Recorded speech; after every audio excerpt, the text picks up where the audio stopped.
Hello friends, అందరూ బాగున్నారా? ఈరోజు వంటకం టైగర్ రైస్. నేను చేసినట్టు టైగర్ రైస్ ని చేసుకొని తింటే టైగర్ లాంటి మనిషి అయినా దీనికి దాసోహం అవ్వాల్సిందే. అలా గొంగంలాడిపోద్ది ఈ టైగర్ రైస్. ఇది అరకిలో బియ్యంకి ఎసరు. ఇది దీంట్లో 1 టేబుల్ స్పూన్ పసుపు వేసుకోండి. పసుపు వేసి అంతా బాగా కలుపుకోండి. ఈ విధంగా కలుపుకున్నాక దీంట్లో ఉప్పు వేసుకోండి. ఇక్కడ నేను గడ్డ ఉప్పు వాడుకుంటున్నా. 2 టేబుల్ స్పూన్లు ఉప్పు వేసుకున్నా. దీంట్లో కొంచెం ఆయిల్ కూడా పోసుకోండి, ఒక 1/2 టేబుల్ స్పూన్. ఆయిల్ ఎందుకు వేస్తారంటే అన్నం అంటుకోకుండా పొడి పొడిలా వస్తుంది. ఇప్పుడు చింతపండుని నానబెట్టుకుందాం. ఈ చింతపండు 200 గ్రాములు. ఈ చింతపండు కడిగి నీట్గా గోరువెచ్చని నీటిలో నానబెట్టుకోండి.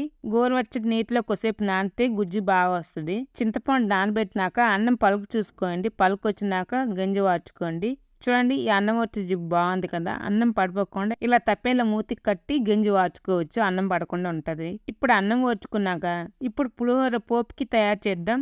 స్టవ్ వెలిగించి స్టవ్ పై కడాయి పెట్టి దాంట్లో 2 టేబుల్ స్పూన్ల నెయ్యి వేసుకోండి. ఒక 2 గంటలు నూనె కూడా వేసుకోండి. దాంట్లో 1 టేబుల్ స్పూన్ ఆవాలు, 1 టేబుల్ స్పూన్ జీలకర్ర, చిన్న కప్పు జీడిపప్పు, 1 కప్పు పల్లీలు, 1 కప్పు శనగపప్పు, ఇలా పప్పులన్నీ వేసుకుని వేయించుకోండి. స్టవ్ ఫ్లేమ్ మాత్రం మీడియంలో పెట్టుకోండి. హై పెడితే పప్పులన్నీ మాడిపోతాయి. ఇలా పప్పులన్నీ వేగుతుండగా దీంట్లో కొంచెం ఇంగువ వేసుకోండి. ఇప్పుడు 1 కప్పు మినపప్పు కూడా వేసుకోండి. మినపప్పు ముందే వేసుకుంటే తొందరగా వేగి మాడిపోతాయి. ఇలా కొంచెం వేగినాక లాస్ట్ లో 6 ఎండుమిర్చి ఇలా ముక్కలు చేసుకుని వేసుకోండి. ఇప్పుడు చిన్నగా కట్ చేసిన అల్లం ముక్కలు కూడా వేసుకోండి. అంతటిని ఈ విధంగా కలుపుకోండి. చూడండి, ఈ విధంగా వేగినాక దీంట్లో చింతపండు గుజ్జు వేసుకోవాలి. చూడండి, చింతపండు గుజ్జు ఈ విధంగా తీసుకుని వేసుకోవాలి. ఇప్పుడు చింతపండు గుజ్జు వేసుకున్నాక దీంట్లో 6 పచ్చిమిర్చి పొడవుగా ఇలా కట్ చేసుకుని వేసుకోండి. పచ్చికరివేపాకు కూడా కొంచెం వేసుకోండి. చూడండి, చింతపండు పులుపు ఈ విధంగా ఉడికేటప్పుడు దీంట్లో కొంచెం బెల్లం వేసుకోండి. ఇది టేస్ట్ ని బ్యాలెన్స్ చేస్తుంది. ఉప్పు ఆల్రెడీ రైస్ లో వేసాం కనుక ఇప్పుడు 1 టేబుల్ స్పూన్ ఉప్పు వేసుకోండి, పులుపు తగ్గట్టు. చింతపండు గుజ్జు దగ్గరకు అయినంత వరకు స్టవ్ ఫ్లేమ్ సిమ్ లో పెట్టుకుని ఈ విధంగా కలుపుతూ ఉండండి. చూడండి, చింతపండు గుజ్జు ఈ విధంగా అయినాక